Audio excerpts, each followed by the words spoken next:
Olá a todos, espero que estejam bem, dando continuidade à nossa saga no estudo das estratégias para testes sequenciais. Hoje vamos aprender uma outra alternativa para corrigir, o aumento do falso positivo proveniente do múltiplo teste dos nossos detectores.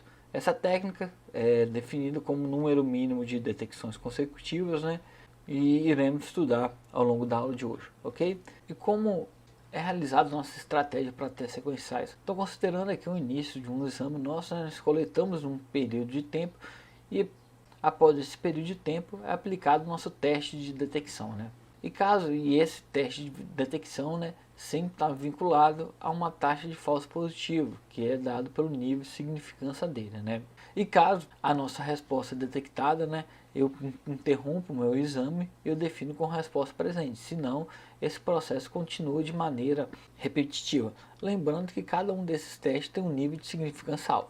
Aí nós observamos, se analisar o exame total, nós vamos ter uma taxa de falso positivo, vou chamar aqui do exame, maior do que o nosso nível de significância. Então a primeira alternativa de corrigir isso é tornar independente a taxa de falso positivo do exame e o nível de significância, ou seja, eu seto uma taxa de falso positivo do exame, por exemplo, tem uma taxa de falso positivo do exame de, por exemplo, 0,05%, e a partir dessa taxa final, por meio de simulações, eu estimo um nível, um alfa, no qual vai ser aplicado a cada um desses testes, que vai ser menor do que esse 0,5, para que no final do exame eu tenha essa taxa de falso positivo desejado. Então isso aí foi a primeira correção nossa aí, observando que esse método segue igual ao método tradicional. Uma vez encontrada a resposta, eu defino como presente e interrompo o meu exame, ok? Agora nós vamos apresentar o segundo método. A ideia do método, ao invés de manipular a nossa taxa de falso positivo, a taxa de falso positivo do exame é mantida constante, ou seja, vai ser, no caso do nosso exemplo, vai ser igual a 0,05. Mas, no entanto, a resposta é definida como presente, quando o número de detecções consecutivas é alcançado. Por exemplo, se eu eu inicializei aqui no meu tempo 0, então após um período de tempo, eu vou chamar aqui o tempo 1, eu aplico meu exame aqui, eu aplico meu detector, ORD. Então, aqui por acaso eu detecto como resposta foi presente. Então aqui eu tenho uma detecção. Após o tempo aqui, um período de T2, eu aplico novamente o nosso detector. E no meu exemplo aqui vai estar como presente também. Então se eu olhar aqui, eu tenho duas detecções consecutivas. E esse processo vai se repetindo.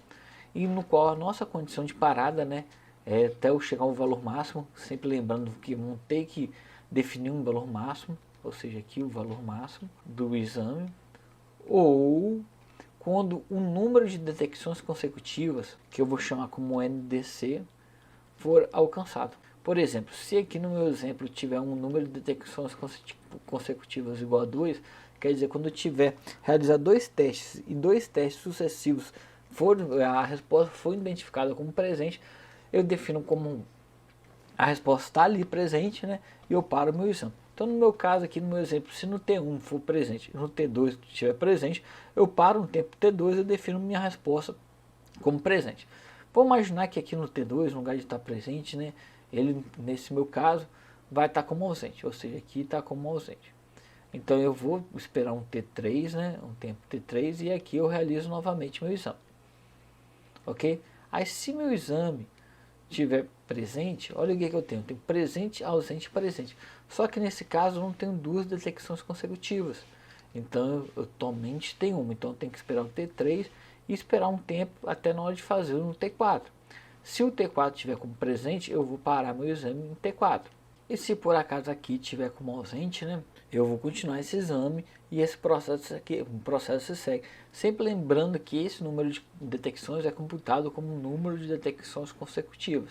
Se algum caso, por exemplo, se eu tiver um NDC igual de 90 e eu estou lá contando lá as detecções consecutivas, eu estiver no 89 e na hora de aplicar o teste 90, daí e na hora do nosso detector dá como ausente, esse contador nosso é zerado e eu começo novamente essa contagem nossa aí, ok? Então em termos gerais, esse é o método de detecções consecutivas aí. Bom, esse método de detecções consecutivas foi apresentado inicialmente nesse primeiro artigo aí, embora alguns outros autores já mexiam, já trabalhavam isso, já adotavam esse método de utilizar um número de detecções consecutivas para definir a presença de resposta, minimizando assim o efeito da alta taxa de falso positivo devido à aplicação sucessiva dos testes estatísticos, né? Tem esse primeiro trabalho em 2008, em seguida também teve esse outro trabalho aqui em 2010 e esse outro trabalho em 2012. Só que esses trabalhos, todos os cálculos do NDC para encontrar o valor desse NDC aqui, era um valor meio, digamos, empírico. O autor fazia lá vários testes e via que o número bom era aquele lá para aquele banco de dados. Bom, já nesse artigo já mais recente, em 2019, para 2020, né, que foi em janeiro, esse método propõe uma alternativa no qual que vai gerar um valor do NDC ótimo e isso independe do banco de dados. Vai ser gerado em cima de simulações, né, Monte Carlo, e a partir dessa simulação obtém um valor mínimo, um valor que nós vamos definir como um valor ótimo, né, para o NDC. Ok? Então esse método aqui que nós vamos estudar hoje na nossa aula. Então beleza.